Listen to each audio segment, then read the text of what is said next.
Sons da Terra. Oi pessoal, tudo bem? Mais um episódio do Sons da Terra começando e hoje a gente vai falar sobre um dos gigantes do mar, o peixe-mero. É uma espécie de água salgada, uma das maiores espécies de peixes ósseos e que infelizmente está na lista das ameaçadas dos oceanos. E quem vai conduzir essa conversa sobre o mero é o repórter Paulo Augusto e ele está num ambiente um pouco barulhento. Conta pra gente, Paulo.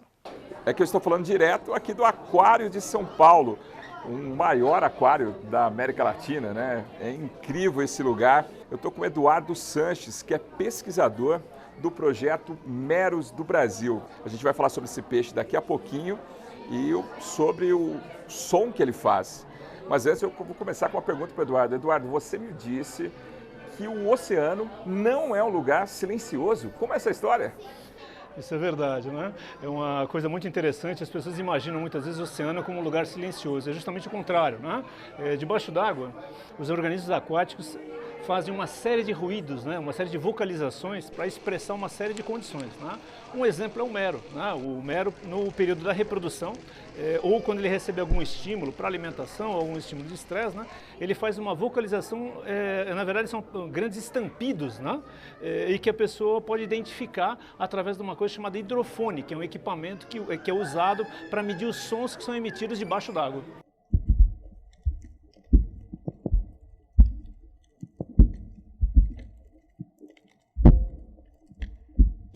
O mero vocaliza, se é que a gente pode chamar de vocalização, é uma vocalização. Para que ele vocaliza? Então, vamos definir vocalização como a emissão de sons, né? Característico de uma dada espécie, né? E o mero utiliza essas vocalizações, principalmente, que é uma forma de se expressar durante o processo de reprodução da espécie ou quando a espécie quer sinalizar algum tipo de manifestação, uma defesa de território, ou uma busca por alimentação, né? Ou o contato, a interação com uma outra espécie, de uma espécie diferente do mero. Então, ele usa essa vocalização para isso.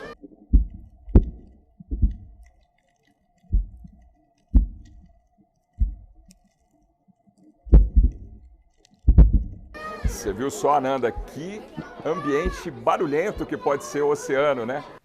Pois é, que barulho, hein, Paulo? Normalmente a gente vê o oceano, a gente imagina calmaria, momento de relaxamento, mas até dentro do mar tem barulho e acho que os próprios moradores desse ambiente devem sofrer um pouquinho de impacto, né?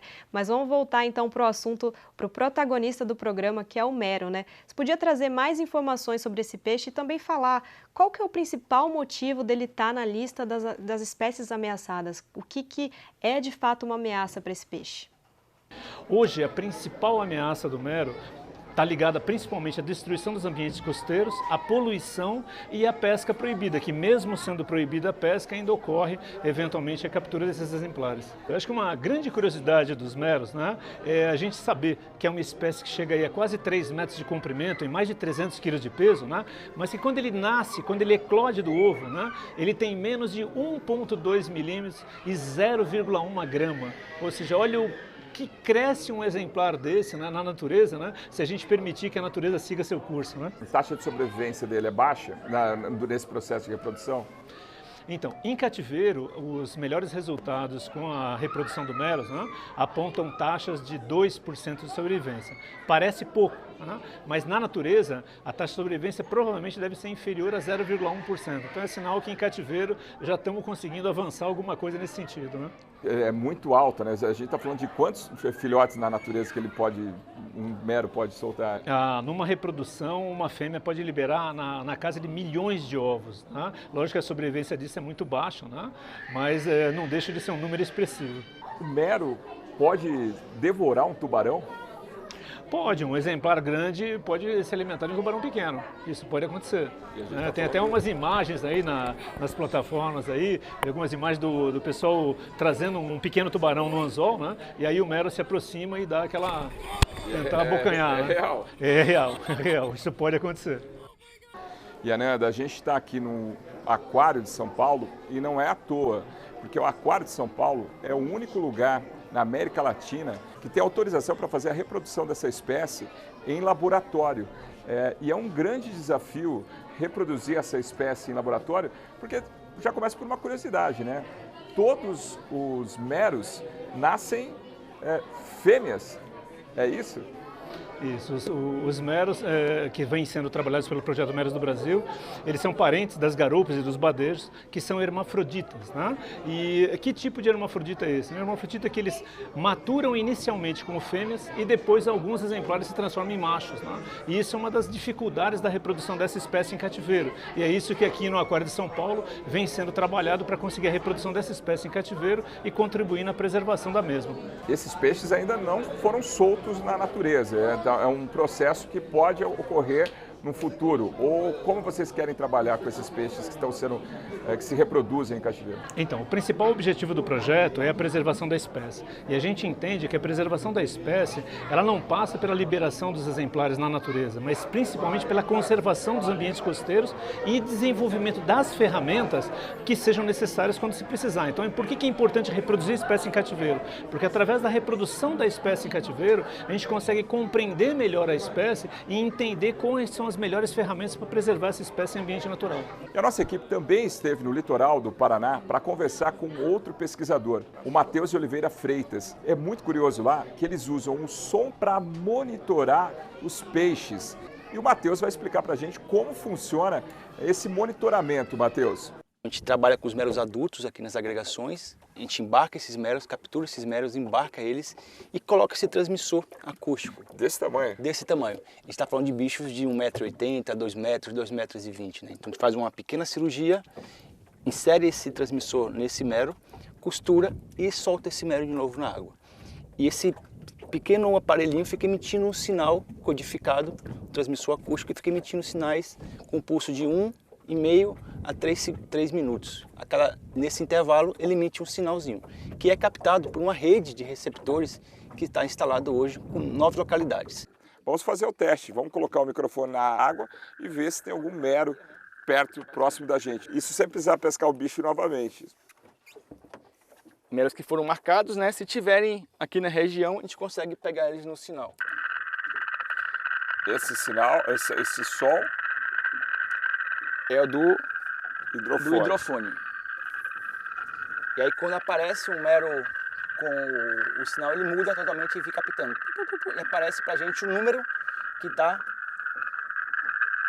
nesse código aqui, dessa ID. Com esse estudo, vocês conseguem mapear a rota desses peixes? Exatamente. A gente sabe que eles agregam aqui, nessa região, na época reprodutiva, em grandes cardumes, né? Os pescadores mais antigos, mais experientes, relatavam cardumes de 100, 150 meros.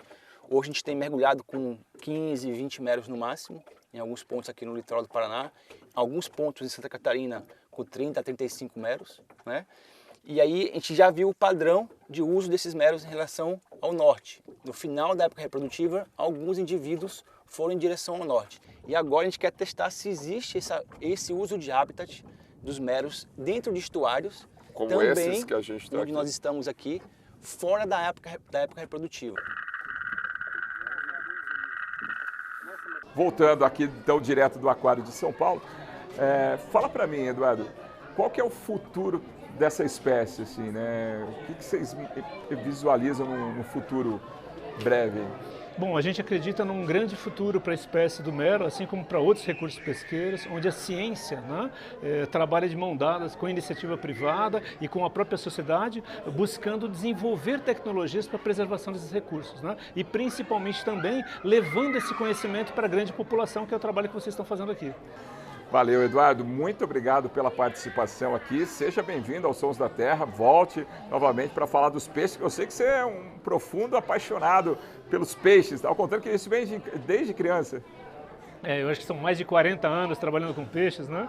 E é engraçado que a gente sempre tem muita coisa para aprender. E o mais importante é poder ter essa oportunidade aqui com vocês, de divulgar um pouco desse conhecimento para a sociedade, né? Para tentar somar nesse grande grupo de conservação das espécies da natureza. Impressionante. Obrigada, Paulo, e agradeço também ao pesquisador Eduardo por trazer tantas informações importantes para a gente. E a gente fica aqui na torcida para a conservação do mero. Se você gostou desse bate-papo, compartilhe com seus amigos e não deixe também de conferir outros temas no nosso canal do YouTube e também nos agregadores de podcast. Até a próxima! Sons da Terra.